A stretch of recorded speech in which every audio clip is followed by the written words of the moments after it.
ये सत्संग पंडाल में मंडप में चल के आए हैं। आपने कीमती समय में से समय निकाल के उसे और बेशकीमती बनाने के लिए सर्वधर्म संगम इस सभा में आप पधारे हैं, तो आप सबका सत्संग में पधारने का तहे दिल से बहुत बहुत स्वागत करते हैं। जी आया नो खुशामदीद कहते हैं, मोस्ट वेलकम।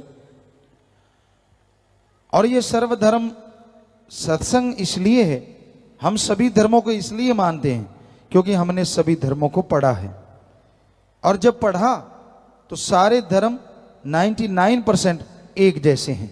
हो सकता है एक दो बातें आपस में समझ का फर्क हो, वरना कहीं भी कोई गलत शिक्षा किसी भी धर्म में किसी को नहीं दी गई। सभी धर्मों में आपसी प्यार मोहब्बत, ओम हरि अल्लाह वाहिगुरु गॉड खुदा ईश्वर से प्यार करना, उसकी सृष्टि से प्यार करना, बस यही शिक्षा है। मुख्य उद्देश्य इंसान को भगवान से जोड़ना है, तोड़ना नहीं। आपको यह भी बता दें, धर्म धर्म शब्द तो सबसे जुड़ता है। हिंदू धर्म, सिख धर्म, इस्लाम धर्म, ईसाई धर्म, यानी धर्म। धर्म शब्द का मतलब क्या है? धर्म शब्द का मतलब है धारण कर लो, ग्रहण कर लो, अपना लो, यानी जोड़ना तोड़ना नहीं। इंसान को इंसान से जोड़ो, इंसान को सृष्टि से जोड़ो, इंसान को भगवान अल्लाह राम से जोड़ो, इसी का नाम धर्म है। धर्म का नाम किसी को तोड़ना नहीं होता। हमने हर धर्म को पढ़ा। 23 साल के मात्र हमारी उम्र थी और नॉन मेडिकल के हम स्टूडेंट थे। विज्ञान को बहुत मानते थे, लेकिन शुरू से ही सभी धर्मों के पवित्र ग्रंथ घर में थे तो उनको पढ़ा करते थे। खुले दिमाग से सारे धर्मों को पढ़ो। तो हमने हमारे धर्म, हिंदू धर्म के पवित्र वेद शास्त्र, गीता, रामायण, महाभारत, 5वां वेद कहते हैं, इनको पढ़ा। इस्लाम धर्म की पवित्र कुरान शरीफ, कुरान मजीद को पढ़ा। सिख धर्म की पवित्र गुरबाणी को पढ़ा। ईसाई धर्म की पवित्र बाइबल को पढ़ा। शेख फरीद, नामदेव, धन्ना भक्त, रविदास, क्योंकि धर्म अथाह ज्ञान है, अपने अपने विचार हैं संतों के, पीर पैगंबरों के, गुरुओं के, महापुरुषों के। लेकिन जब हमने निचोड़ के देखा, यानी सारे धर्मों का सार, तो यही बना, हम सब एक हैं, हमारा मालिक एक है, और हमारा मकसद इस धरती पे अच्छे नेक भले कर्म करना, ताकि आने वाला टाइम अच्छा नेक भला बनता चला जाए और अल्लाह राम की कृपा दृष्टि को हासिल करना। सारे धर्मों में यही उद्देश्य बताया गया है। मेन मकसद, मेन वान है, सबसे बड़ा ज्ञानवान है, उसे ओम कह लो, अल्लाह कह लो, वाहिगुरु कह लो, राम कह लो, पानी को जल कह लो, नीर कह लो, वाटर कह लो, वाशर कह लो, आब कह लो, नीलू कह लो, नीरू कह लो। पानी के नाम बदलने से आप सब सहमत होंगे, क्या पानी का स्वाद या रंग बदलता है? नहीं बदलता।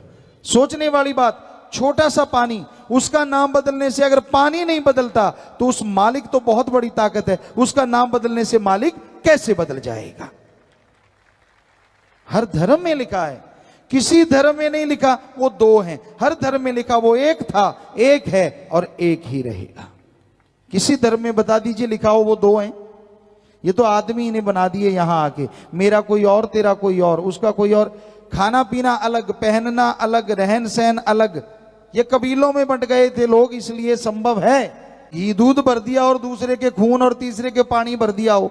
भगवान ने तो ऐसा नहीं किया, अल्लाह राम ने, उसने तो हम सबको एक जैसा बनाया। एक आपको उदाहरण देना चाहेंगे, सारे धर्मों के छोटे छोटे बच्चे एक जैसे शक्ल वाले हों, जन्म लेते ही एक जगह लिटा दो, और आप में से कोई भी बुद्धिजीवी जो सबसे ज्यादा दिमाग रखता हो, क्या उन जन्म लेते बच्चों को एक जगह लिटाए, एक जैसा रंग, क्या आप बता सकते हैं कौन सा बच्चा किस धर्म का है? कोई धर्म को लेके पैदा नहीं होता, पैदा लेके होता है इंसानियत, आदमियत। और जब यहां धरती पे आता है, जैसे मां बाप जैसी शिक्षा लेता है, उसी धर्म का रंग रूप बनता चला जाता है। यही धर्मों में लिखा हो। तो धन्य है वो मां बाप जिनके बच्चे इसमें साथ देते हैं, इंसानियत क्या कार्य करते हैं। क्योंकि इंसानियत, मानवता, आदमियत किसे कहते हैं? किसी को भी दुख दर्द तकलीफ में तड़फता देख के उसके दुख दर्द में शामिल होना और उसके दुख दर्द को दूर करने की कोशिश करना, इसी का नाम इंसानियत है, आदमियत है, मानवता है। किसी को तड़फाना, किसी को दुख दर्द देना वो इंसानियत नहीं है, बल्कि वो तो शैतानियत, राक्षसीपन है। तो भाई आपको यही बताना चाह रहे हैं कि जैसा ओम हरि अल्लाह राम ने लिखा है इंसान को वैसा ही मिलेगा, कि जो लिख दिया गया वो मिलेगा। वाकई सच है। उनको खुद मुख्तियारी दी जाती है, आजादी दी जाती है कि वो नए कर्म करे, और उन नए कर्मों में सर्वश्रेष्ठ कर्म ओम हरि अल्लाह राम का अगर ये नाम जपेगा, कर्म जोगी और ज्ञान जोगी बनेगा, तो ये अपनी तकदीरें खुद बदल सकता है। इस बात को लोग भूल जाते हैं। दिया तो मालिक नहीं है ये तोहफा, पर दिया सिर्फ और सिर्फ इंसान को है। किसी पशु, किसी पक्षी, किसी और रेंगने वाले कीड़े मकोड़े या किसी पेड़ पौधों को नहीं दिया, सिर्फ मनुष्य को। किसी देव फरिश्ते को नहीं दिया, सिर्फ मनुष्य को। मनुष्य को यह अधिकार है, हर धर्म में लिखा है कि वो कर्म जोगी और ज्ञान जोगी बने। हक हलाल, दशानुआदि किर्त कमाई, कड़ा परिश्रम, हार्ड वर्क, हर धर्म में यही है। ये करे और मालिक को याद करे तो वो अपनी तकदीरें बदल सकता है। इसलिए हाथ पे हाथ धर के मत बैठो, जो लिखा है वो तो मिल ही जाना है। नहीं, हमारा फर्ज मेहनत करना है, और सत्संग में आके इसका पता चलता है। सत्य यानी ओम हरि अल्लाह राम, सच। सत्य का मतलब सच। आज अगर हम कह सकते हैं वर्तमान में रहते हुए कि सच था, सच है, सच ही रहेगा, वो एक ही ताकत है, ओम हरि अल्लाह राम, गॉड, खुदा, ईश्वर। अरबों नाम है उसके, पर वो एक ऐसा है जिसमें लेश मात्र परिवर्तन नहीं आता। बाकी हर चीज दुनिया की परिवर्तनशील है, हर चीज को बदलना ही होगा, सिर्फ मालिक ही नहीं बदलते। तो वो ऐसा सच और संग, उसके बारे में रीत क्या और कुरीत क्या, सही रास्ता क्या और लोगों ने क्या बना दिया, उसके बारे में चर्चा हो। आत्मा और रूह का मालिक से कैसे मिलन हो, कैसे आप जीते जी गम, दुख, दर्द, चिंता, परेशानी, टेंशनों को जड़ से खत्म कर सको, इसके लिए जो तरीका है यहां बताया जाए उसे सत्संग कहा जाता है। तो भाई सत्संग में आप चल के आए हैं।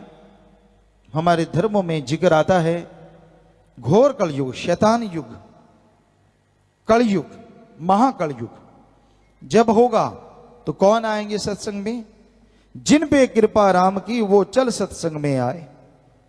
जिन पे उस राम, ओम, अल्लाह, गॉड, खुदा, रब की कृपा होगी, खुद मुख्तियारी का फायदा उठाते हुए लोग आके सजेंगे, बैठेंगे, वो अधिकारी बनेंगे अपने उन कर्मों के जो खुद मुख्तियारी से या अपनी आजादी से नए कर्म बनाए जा सकते हैं।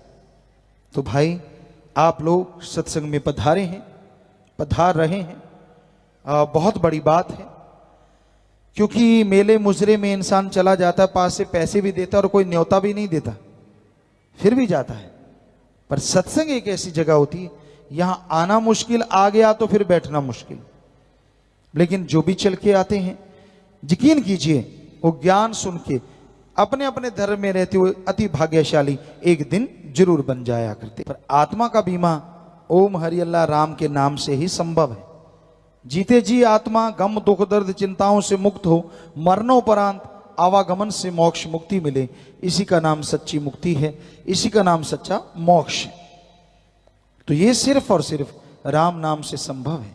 ओम हरि अल्लाह मालिक की भक्ति इबादत से संभव है, और कोई तरीका नहीं है। तो भाई अगर सच्चा मोक्ष चाहते हैं, सच्ची मुक्ति चाहते हैं, तो आप प्रभु के नाम का सुमरन किया करें। सुमरन ही एकमात्र उपाय है, सुमरन ही एकमात्र दवा है, जिससे जन्म जन्मों के पाप धुल जाया करते हैं और आत्मा इस काबिल बन जाती है 5 चोरों से वो बच जाए, सुनकर बचन ले अमल खमा। 5 चोर या रोग हर इंसान को लगे हुए हैं। काम वासना, क्रोध, लोभ, मोह, अहंकार, मन और माया। ये 7 ऐसे हैं, इनके चक्रव्यूह में हर इंसान फंसा हुआ है। कोई ही बच पाता है अच्छे संस्कारों वाला, या जिसपे प्रभु की कृपा हो, अल्लाह मालिक राम की कृपा हुई, वो सुमरन करता हो, भक्ति इबादत करता हो, उसके अंदर विल पावर आत्मविश्वास आता है और वो आत्म बल के द्वारा अपनी इन बुराइयों पे जीत हासिल कर सकता है। आत्म बल के बिना इन बुराइयों पे जीत हासिल करना असंभव है। काम वासना हमारे वेद शास्त्रों में, इस्लाम धर्म में, सिख धर्म में लिखा हुआ आता है कि ऐसा टाइम आएगा जब रिश्ते नाते खत्म हो जाएंगे, रिश्ता नाता रह जाएगा तो सिर्फ और सिर्फ स्त्री और पुरुष का। समझ लेना वो अति भयानक कलयुग है, सबसे बुरा दौर समय का। रिश्ते नातों पे जब गाज गिरेगी, काम वासना में अंधे हो जाएंगे लोग। और आप सुनिए, ऐसा हो रहा है। बाहर के मुल्कों में तो ऐसे कानून बनाए जा रहे हैं कि बेटा अपनी मां से शादी कर सके। शायद इजराइल या नाइजीरिया, हमारे पास वहां के सत्संगियों ने बताया कि गुरुजी हमारे इधर ऐसा हो रहा है, कानून बनने जा रहा है कि बेटा अपनी मां से शादी करवा सकता है। तो हमारे धर्मों में जो निशानियां दी थी बिल्कुल यही थी कि ऐसा घोर कलयुग आएगा जब मां बेटे को सेज हटाएगी। ये रिश्ते नाते टूट रहे हैं तो काम वासना की वजह से। काम वासना की आंधी जिस दिलो दिमाग पे छा जाए उसे कुछ भी अच्छा नहीं लगता। जब इंसान को क्रोध आता है, कई बार ये नहीं पता चलता सामने मां है, बहन है, बेटी है, बेटा है, पति पत्नी, कोई भी रिश्ता नाता कोई मायने नहीं रखता, क्योंकि धर्मों में लिखा है कि क्रोध चंडाल का दूसरा नाम है। जब क्रोध आ जाए आदमी अपने बस में नहीं रहता, पता नहीं क्या कर डाले और फिर पछताता है बाद में कि मैंने मां को, बाप को, बेटी को, फलां को ऐसे क्यों बोला, नहीं बोलना चाहिए था। पर जब क्रोध आया तो वो छा गया जी, किसी को कुछ पता नहीं चलने देता। मोह ममता, आपने महाभारत में सुना होगा, धृतराष्ट्र आंखों से तो अंधा था, वो मोह में भी अंधा था। दुर्योधन को उसने जहर बना दिया था पूरा। तो वो कैरेक्टर इसलिए मशहूर हुआ क्योंकि उसने मोह ममता बहुत ज्यादा थी और ये नहीं देखा कि मेरा लड़का काबिल है कि नहीं है, और उसको शय देता चला गया और जिसका परिणाम कुल का, वंश का नाश करवा लिया। तो पहले तो धृतराष्ट्र मशहूर हुआ, लेकिन आज धृतराष्ट्र मशहूर क्यों नहीं हो रहा? बुरा ना मानना, पहले वो एक था इसलिए मशहूर हुआ। आज देखने वाली बात है धृतराष्ट्र कौन नहीं है। इसे देखो, अपनी कुर्सी, अपनी चारपाई, अपना फलां फलां फलां फलां फलां। दौर ऐसा दौर है, पुण्य करना हो तो आदमी ढूंढता है मेरा प्रचार होना चाहिए, चाहे वो सोशल मीडिया है, चाहे वो न्यूज़पेपर है, चाहे वो टीवी पे है। आदमी को होता है यार मैं कुछ करूं भी और किसी को पता भी ना चले तो मजा नहीं आता, तो पुण्य दिखा के। लेकिन बहुत सी दुनिया में लोग ऐसे भी हैं, ऐसा पुण्य भी करते हैं, लेकिन उनका जो एक अलग से चैप्टर है वो गुनाह करने वाला भी होता है। वो पाप कभी भी क्या टीवी पे दिखा के करते, क्या सोशल मीडिया पे इस तरह का कि वो गुनाह ही करता चला जाए। हो सकता है ये कलयुग आ गया है, ऐसा एक आधा लाइव आपको देखने को मिल जाए कि कोई पाप कर रहा हो या बुरा कर्म कर रहा हो और वो दिखा रहा हो, लेकिन वो शायद एंड पॉइंट होता होगा मे बी। अदरवाइज जो आदमी सफेद पोश बनता है, अपने आप को दुनिया के सामने ये साबित करता है कि मैं सबसे अच्छा हूं, खास करके बहुत सारे आज की दुनिया में ऐसे लोग होते हैं जो पाप को छुपा के किया करते हैं। उनका पता नहीं होता कि वो किस दौर से गुजरते हैं, कैसे कैसे कर्म करते रहते हैं। तो इस भजन में हमने यही जिक्र किया है, हे मालिक, हे मेरे राम, हे मेरे ईश्वर, हे शाश्वत नाम श्याम मस्तान सतगुरु मौला दाता रहबर, देख ओम हरि ईश्वर, तेरी इस धरा पे देख, तेरी त्रिलोकियों में देख, तेरा बनाया इंसान आज क्या से क्या कर रहा है। पुराने समय की बात, उससे पुराने भी बुजुर्ग बैठे होंगे, लेकिन हमने 72 तक जब होश संभाला, 4-5 साल के थे, 5 के, तो हमें पता है कि कभी भी लड़ाई नहीं होती थी। पहली बात तो हमारे उस एरिया में कत्ल की तो बात छोड़ो आप, अगर कहीं हो जाता तो कई जिलों में आग लग जाती यार। आग का मतलब पता चलता धीरे धीरे, तब कोई इतने न्यूज़पेपर या टीवी चैनल तो हुआ नहीं करते थे, तो धीरे धीरे पता, अच्छा वहां ऐसा हो गया, मतलब एक बड़ा दर्दनाक लहर दौड़ जाती थी बहुत एरिया में कि यार फलां जगह पे एक ऐसा कत्ल हुआ, ऐसा गलत हुआ। बड़ा दुख लगता था, हकीकत में बड़ा दर्द होता था। पर आज अखबार भरे पड़े इन चीजों से, और आप कितनी की निगाह मारते और कितना का दुख मनाते हैं। आप देख लेंगे फलां जगह ये हो गया होगा, फलां जगह ये हो गया होगा।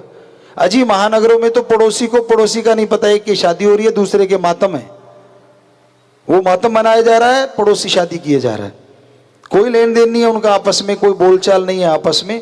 एक रोबोट बन गया है इंसान, वहां से जाता है, बटन ऑन होता है, दफ्तर में गया, वहां वर्क करता है, पेट्रोल डीजल डालता रहता है बीच बीच में, चाय खाना, क्योंकि उसके बिना तो बात नहीं बनती। और भी है कई पेट्रोल डीजल चुगली निंदा, वो पता नहीं कौन से वाला है। ਧੰਨ ਸਤਿਗੁਰੂ ਤੇਰਾ ਹੀ ਆਸਰਾ। ਗੁਰੂ ਜੀ ਦੀ ਪਿਆਰੀ ਸੰਗਤ ਨੂੰ ਨਿਵੇਦਨ ਕੀਤਾ ਜਾਂਦਾ ਹੈ ਕਿ ਹਰ ਰੋਜ਼ ਸਤਸੰਗ ਸੁਣਨ ਦੇ ਲਈ ਸਾਡੇ ਚੈਨਲ ਡੇਰਾ ਸੱਚਾ ਸੌਦਾ ਨੂੰ ਸਬਸਕ੍ਰਾਈਬ ਕਰ ਲੈਣਾ ਜੀ।